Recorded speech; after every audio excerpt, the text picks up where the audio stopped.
copper pots are singing sweet.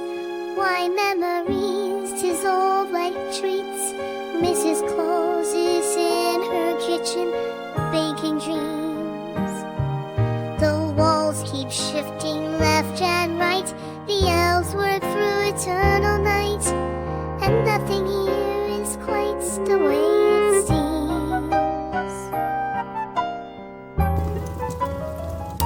I woke up this morning with the taste of gingerbread in my mouth. Not the good kind, the kind that tastes like preserved memories and lost afternoons. The workshop feels wrong today. The walls remember being in different places, and the corridors keep trying to rearrange themselves into patterns I've been trying to forget. 3 elves swear they've been working the morning shift for 5 days straight, but according to the calendar, it's only been 6 hours since midnight. Mrs. Claus is in the kitchen again. I can smell something that pretends to be cinnamon and nutmeg, but carries undertones of formaldehyde and antiqued wonder. She's humming carols that sound like they're being played backward through a music box filled with children's last dreams of Christmas.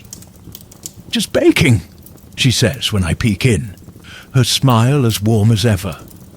The copper pots gleam innocently on their hooks, and the preservation vault's door is firmly closed. "Would you like a cookie, dear?"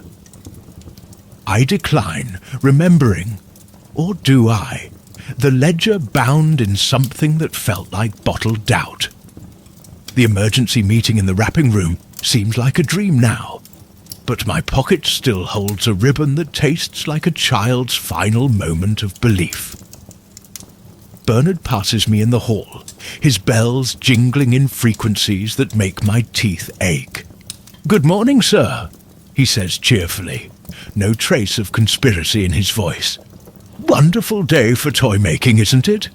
But there's something glassy about his eyes, something preserved. The list offers no clarity. Its pages flip between versions of reality like a child shuffling through Christmas cards. In one moment it shows me names of children waiting for presents. In the next, it displays recipes written in ink that smells like metallic sweetness and lost afternoons.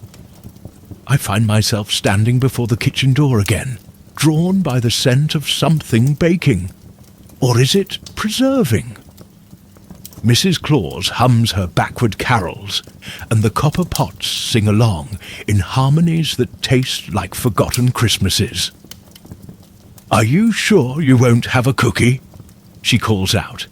"They're made with a very special recipe, one that helps you remember things correctly." I touch the ribbon in my pocket, but it feels different now, more like standard gift wrap, less like distilled disbelief. Was there ever a meeting in the wrapping room? Did I really find that ancient recipe book? Or was that just a dream folded into the shape of a memory? The elves go about their work, making toys. They must be making toys. What else would they be doing? Their shadows move strangely when they think no one's watching. But that's normal this close to Christmas, isn't it? Mrs. Claus steps out of the kitchen, wiping her hands on an apron that might be stained with red and white peppermint stripes. Might be stained with something else.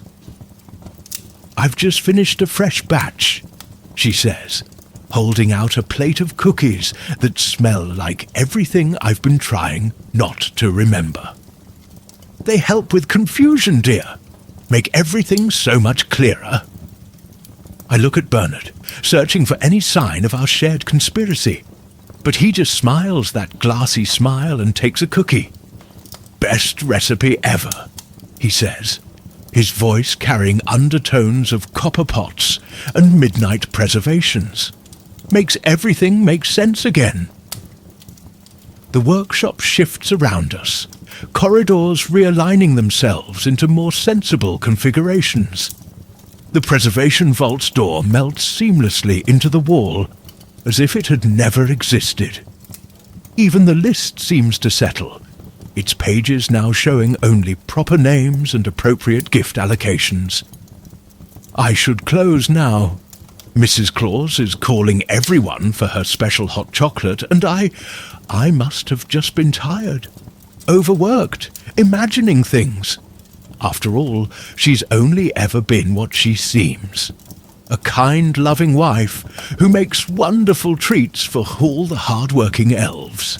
The copper pots gleam on their hooks, and if they're singing, it must be regular Christmas carols. The preservation vault doesn't exist, never existed.